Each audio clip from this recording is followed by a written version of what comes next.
Welcome to the Next Step in Care learning series.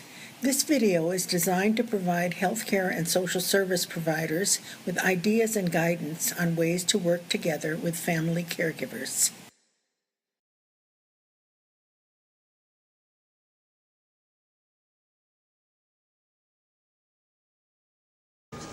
So I'm going to talk about diversity and the sort of how diversity affects the provision of palliative care.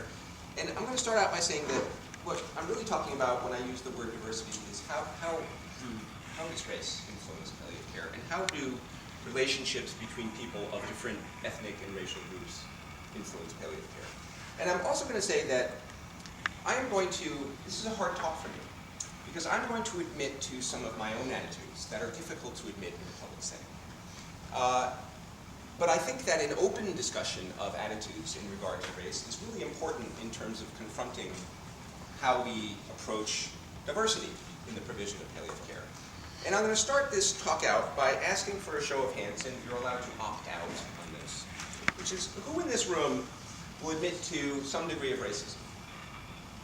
One person? Two people? 3, 4. I'm actually kind of surprised because usually I didn't really expect anybody to raise their hand. I'm going to raise my hand too. I think it's a really hard thing to admit to, not only in a public group, but even to oneself. So as I was thinking about this talk, I decided I would look up racism on my phone and see what it says. And this comes from dictionary.com, not Wikipedia, which is really information by democracy, right? Dictionary.com says it is a belief or doctrine that inherent differences among the various human races determine cultural or individual achievement, usually involving the idea that one's own race is superior and has the right to rule others. Now, I'm going to add to this definition of racism, I'm going to add gender, because I think that a huge amount of attitude comes from gender. And I'm also going to say that I would like to include in the definition of racism people's positive attitudes about themselves, or people of other ethnic groups that are based solely on their race and gender. Positive attitudes. Now, I want to add that I'm not talking about overt racism. So I'm not talking about neo-Nazis. I'm not talking about white supremacist groups or the Klan. I don't even know if that exists anymore. Or militias, or David Duke. I'm not talking about people who sort of overtly have a racist agenda.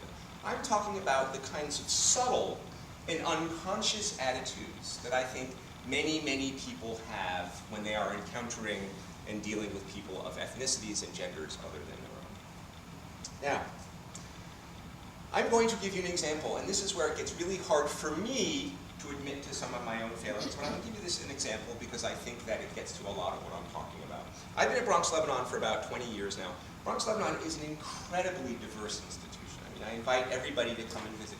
It's incredibly diverse in terms of the number of ethnicities and men and women working together and people who are heads of departments and so on and so forth. It's incredible. I think it's really quite unique.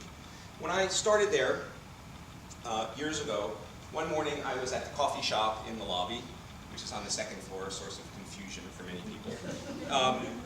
And I was waiting online early in the morning to buy some coffee, and I was just sort of standing there, and I glanced over to the line next to me, and next to me was a black woman was standing there, and she was waiting for her coffee, and we locked eyes for a second, and then I just kind of went on with looking toward the counter.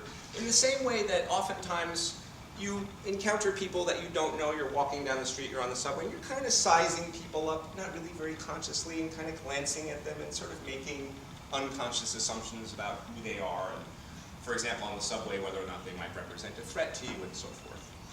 And so I look away, and then I hear her say, "Good morning, Dr. Sacco." And I look over, and I realize that this black woman, who I just glanced at and had no recognition of, was the head of a department who I had met. Okay? Now, I was relatively new at the hospital, and I'm bad with names and faces to start with, but I should have known who this person was, and I wasn't really paying attention. But I can also tell you that my white male middle-aged brain has been conditioned from decades of living in a society that is in many ways racist and insensitive to issues of race. And I wrote it down because I want to be careful how I say this. The stereotypes of race and gender did not lead me to make the unconscious assumption that this person was the head of the department. Okay? It's true. It's embarrassing, and it's true. Okay? Now, I'll give you another example. I dated a woman for years who was this white woman, and she was very sort of cherubic and kind of fresh-faced and sort of Midwestern-looking and very kind of chipper and upbeat, and she was just this sort of nice, upbeat person. And she had been a gun runner for the Sandinistas during the Nicaraguan Civil War. She'd been married to a Sandinista revolutionary, and it was her looks that really led them to make her into a gun runner, because really the soldiers weren't going to pull her over. Right?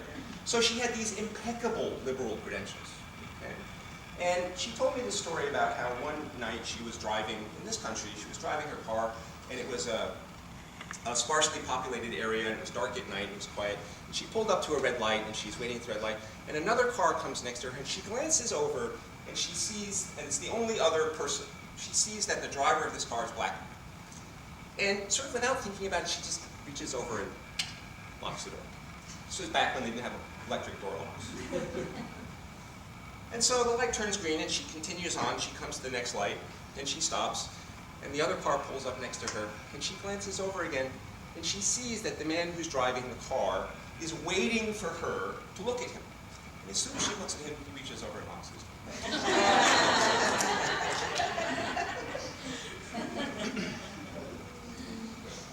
So we know what assumptions she was making. We know what assumptions I was making. When I first met my wife, and I was dating my wife, and she's a white woman, she's a lawyer, she found out that I'm Jewish, not really by practice, but by my heritage. She said to me, you know, I really have a great deal of admiration for the Jewish people's love of education. And I said, you know, that's why they put us in cattle cars. She said, no, I meant that as a compliment.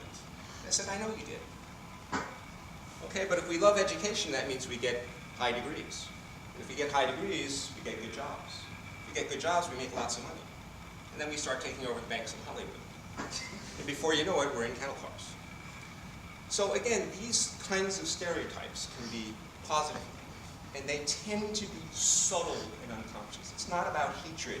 It's about what goes through our brain when we're not thinking,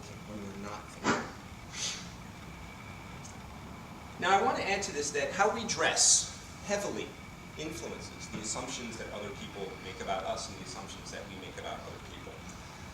I'm standing before you, a middle-aged white male in a shirt and tie and slacks and shoes. If I take out my stethoscope, which is in here somewhere, if I bought it, Elliot Berry didn't use it much. Kidding. If I take out my stethoscope, put it here, you're going to think I'm a doctor. Okay? Now, the way I'm dressed and the uniform I'm wearing conveys a message to you intentionally. I dress this way intentionally to convey a message to people that they may consciously or unconsciously receive, but there's a message. The fact that I'm a middle-aged white man reinforces that stereotype.